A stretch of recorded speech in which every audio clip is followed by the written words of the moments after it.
Hello live wires, Heather Boyd Wire here, and welcome to my channel for all kinds of wire art and jewelry making tutorials and live streams. Today I'm making a ring with the Greek key design inspired by last week's live stream where I was troubleshooting ideas for the designs. This one has the Greek key design that's wound with an extra piece of wire.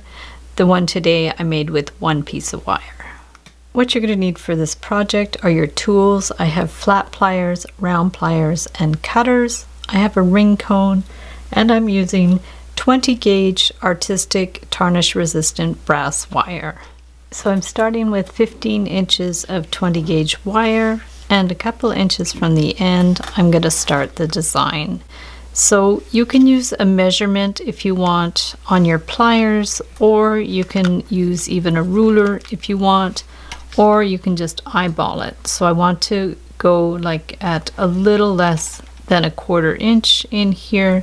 So I'm just going to go like that, and then I want to bend this around the same size, like just a little less than a 1/4 inch. I'm just using the tip of my round pliers because I don't want it to be too big. So we're just going to go in, and then we're just going to go out. So this is going to be our initial shape for the design, just a very basic shape.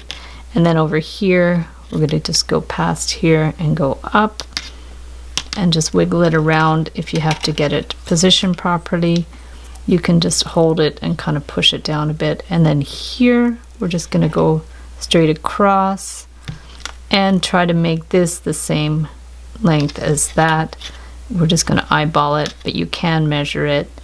And then we're just going to go in here, bring it in, keep it small, and then under here, just bring this and bring it out. And we're going to just continue these shapes right across. So just try to keep them consistent. Imagine this length is going to be about the same as that length, just in here, and then just keep going across. And we want to do about 10 of these shapes. So we'll just keep on going across, keep wiggling them around so they're in the right position, and try not to have it go like everything gets bigger.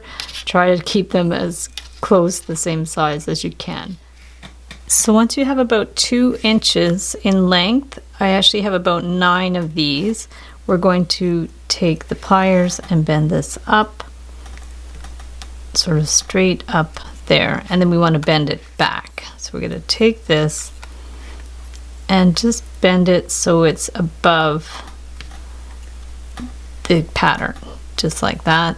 From there, we'll take our ring cone and just wind it around, just all the way around here. So we'll just take this bottom one and wind it all the way around again. And then we want to attach it in that little corner. So we'll just take the end and slide it underneath those 2 wires and up in here. This one ended up being too long, so I'm going to cut some off of there. And I'm going to take this end and stick it in here. So just take this end and stick it underneath here, bring it right to here. So we have the 2 wires sticking in there, and now we're going to put it back on the ring cone, and we want to line it all up. So we want to push this together so these 2 ends match as close as you can. So we'll just push it together a little bit more, and then take this one and bend it around just to hold it in place. And this one here, we're going to have to give it a little bit of a jog underneath here so it's a little bit wider. So we're just going to take that and just bend it a little bit so it's got a bit of a jog. And then we're going to take the end and just bring it down. So that shows you sort of about the position. And then what we want to do is just wind this one around a little bit more. So we're going to remove it from the ring cone. Let's go ahead and just finish this end off first. So I'm just going to bring that around and then just tug that a little bit, and we're going to pull it tight and cut that end off. So we're just going to clip that.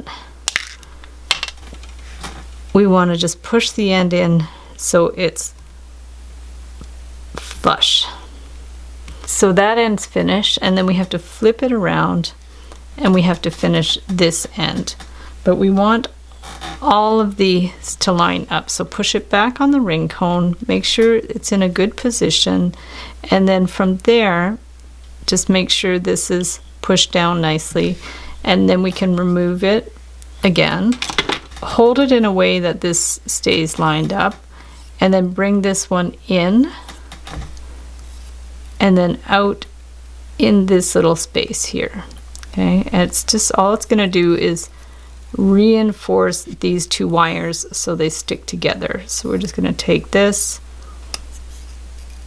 bring it around, and then we want to just kind of pinch it together a little bit because we want this pattern to sit inside the wire. So give it a little flick of the wrist if you have to. Pinch this down a little bit, and then you can always like push it in so it's not sharp. You could even file it a bit if you have to. So then you see it's all closed up here. That'll be at the back of the ring. If you have a mallet, go ahead and tap it around to harden it up a little bit. It'll help keep the wires in place as well. And you'll see that even though these aren't twisted together with wire, they're still going to hold in place when you have it on your finger.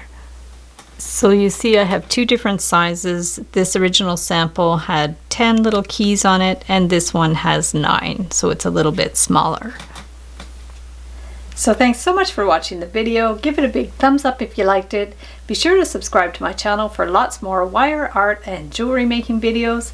Hit the notification bell to be notified when I go live and when I post new videos. And if you'd like to share photos of your wire art and jewelry, be sure to join the Wire Makers Club on Facebook. And if you'd like to check out my work on Etsy, my husband and I specialize in custom wedding cake toppers and funky jewelry. I also have a mailing list, so if you'd like to sign up below, I'll send you my Wire Art Essentials ebook. So thanks again for watching, and we'll see you the next time.